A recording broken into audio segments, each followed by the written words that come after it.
Đấy.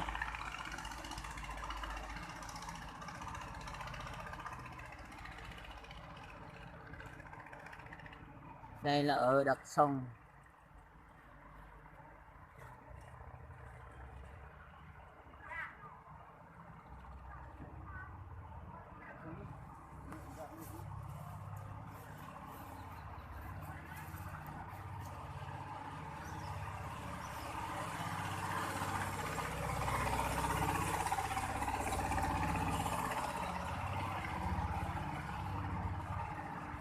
Rồi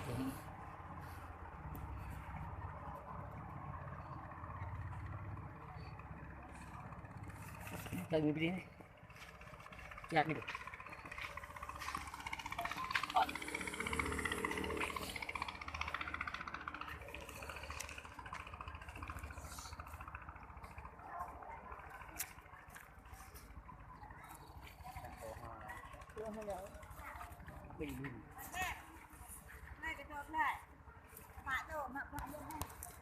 Rồi ta thuế con đó. Mất à?